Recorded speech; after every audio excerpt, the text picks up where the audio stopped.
दिव्यांका नमस्कार। दिव्यांका क्या पढ़ती हो? जी सर, मैं कॉमर्स की छात्रा हूँ। और पुष्कर की ही रहने वाली हो? जी सर। तो पुष्कर की कोई पवित्र चीज का मुझे वर्णन करोगी? क्या है पुष्कर की विशेषता? पुष्कर में एकमात्र ब्रह्मा मंदिर है हाँ। और जो पुष्कर राज है वह 68 तीर्थों का गुरु है। अच्छा, ब्रह्मा का क्या रोल रहा है? जी, उन्होंने पृथ्वी को क्रिएट किया है। अच्छा बताइए दिव्यांका, क्या सवाल था आपके मन में? सर, मेरे कुछ मित्र ऐसे हैं जिनकी मेमोरी एवरेज है। वे किसी भी विषय को कितना भी पढ़ ले, वे परीक्षा में उसे याद नहीं रख पाते हैं। सर, वे ऐसा क्या करें कि वे उस विषय को याद रख सके? अच्छा, तुम आपको मेमोरी की जड़ी बूटी चाहिए। जी सर।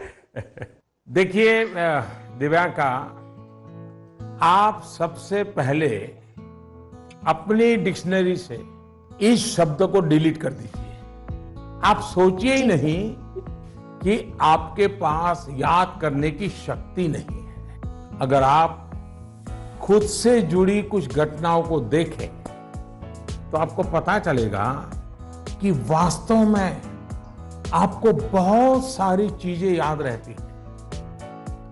जैसे आपकी मदर टंग, क्या मदर टंग आपने किसी को बहुत ग्रामर के साथ पढ़ाया था, क्या सिखाया था क्या?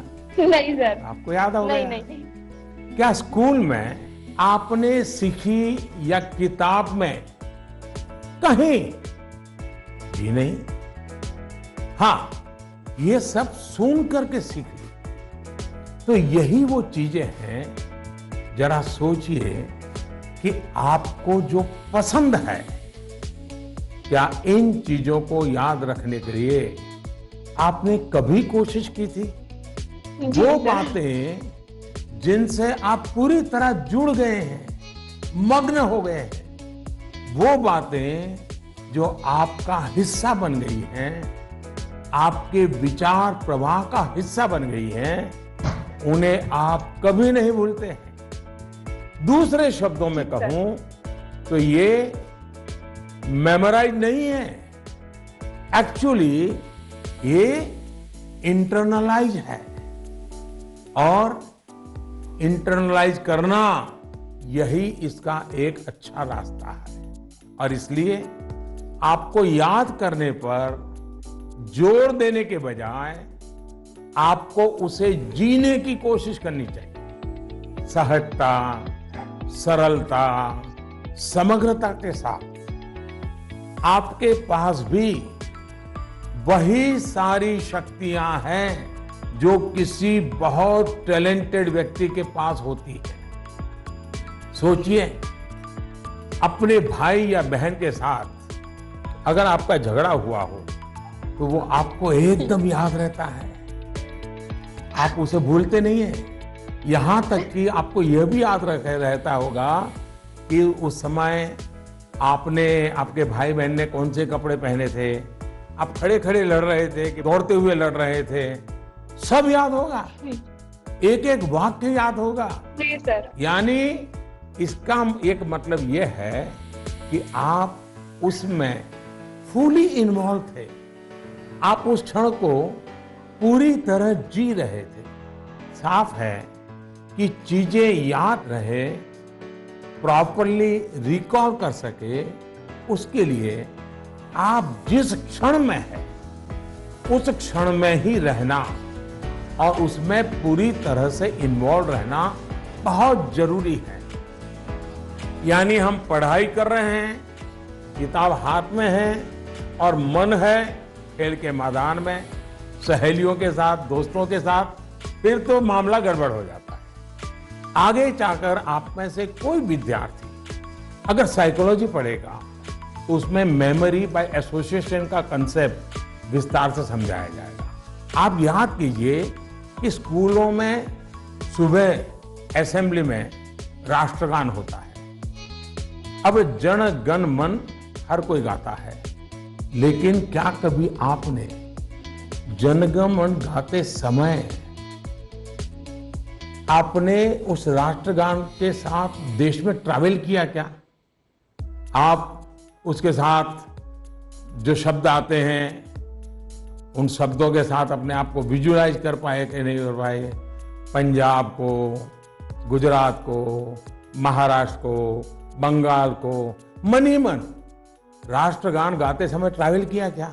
आपको एकदम से याद होना शुरू हो जाएगा। मन ही विजुअलाइज करेंगे तो आपको अच्छे से याद रह जाएगा। इसका तो एक फायदा और होगा, आप इस देश के साथ भी एकाकार होते चले जाएंगे। यानी इन्वॉल्व, इंटरनलाइज, एसोसिएट और विजुअलाइज। मेमोरी को शार्प करने के लिए इस फॉर्मूले पर आप चल सकते हैं। मैं आपको एक और उदाहरण देता हूं। आपके पास नोटबुक्स होती हैं, अलग अलग विषयों की किताबें होती हैं। आप जब भी घर से निकले ये तय करके निकले कि बैग में इतने नंबर पर इस विषय की नोटबुक होगी और इतने नंबर पर इस विषय की किताब होगी।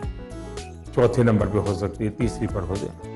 और आपने अगर 3 नंबर पर हिस्ट्री की किताब रखी है, 5 नंबर पर भूगोल की किताब रखी है, तो जब भी आप हिस्ट्री की किताब निकालने जाएं तो बिल्कुल आंख बंद करके 3 नंबर की किताब निकालते हैं आप। देखिएगा आपका कॉन्फिडेंस लेवल कितना बढ़ जाएगा।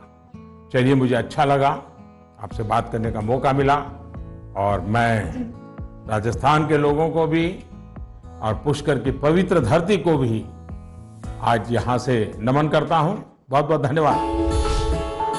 नमस्कार सर। हाँ, बताइए। मेरा प्रश्न यह है कि जब हम किसी प्रश्न का उत्तर याद करते हैं तो वह हमें अच्छी तरह से याद हो जाता है, लेकिन जब हम स्कूल में लिखना शुरू करते हैं तो क्वेश्चन पेपर को देखकर ही हम अचानक से सब कुछ भूल जाते हैं। सर, कृपया करके यह बताइए कि ऐसा क्यों होता है? Thank you sir. आपका शुभ नाम क्या? सुहान सहगल। अच्छा सहगल जी, आप पढ़ते कहाँ हैं? एल्गॉन इंटरनेशनल स्कूल। अच्छा, ये सवाल पहले किसी को पूछा है? नहीं सर। नहीं पूछा। मम्मी पापा को पूछा? नहीं सर। टीचर को पूछा? नहीं सर। लो, बड़े कमाल के हो यार। मैं ही मिला क्या तुम्हें? लेकिन आपका सवाल मैं समझता हूं ज्यादातर विद्यार्थियों के मन में रहता है। जब मैं भी तुम्हारी तरफ पढ़ता था ना, तो ये बात तो मन में रहती थी कि यार पता नहीं क्यों याद नहीं आ रहा है। देखिए, परीक्षा हॉल में जाते समय आपको अपने मन को बिल्कुल शांत करके जाना चाहिए। मैं अभी टीवी स्क्रीन पर आपको देख रहा हूं, इतना शांत आपका चेहरा है, इतने विश्वास के साथ आप बैठे हैं, मुस्कुराते भी हैं। ये जो अवस्था है ना, एग्जामिनेशन में जाए ना तब भी ऐसा ही रहिए, आपको कभी नहीं भूलेंगे। आपका मन अशांत रहेगा, चिंता में रहेगा, आप घबराए हुए रहेंगे, तो इस बात की संभावना बहुत ज़्यादा होगी कि जैसे ही आप क्वेश्चन पेपर देखेंगे कुछ देर के लिए सब कुछ भूल जाएंगे।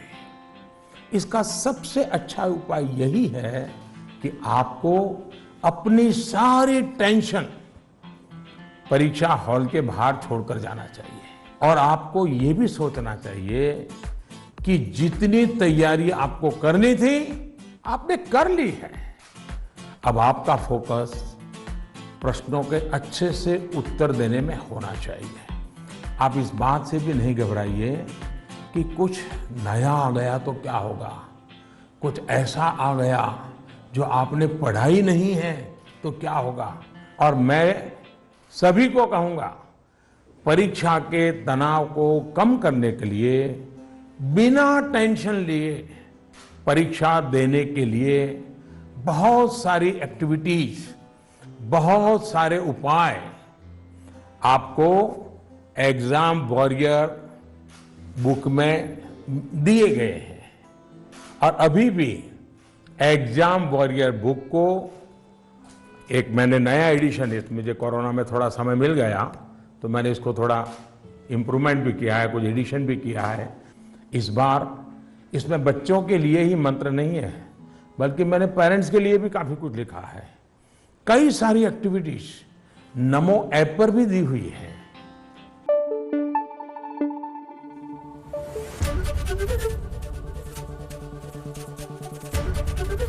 एबीपी न्यूज आपको रखे आगे।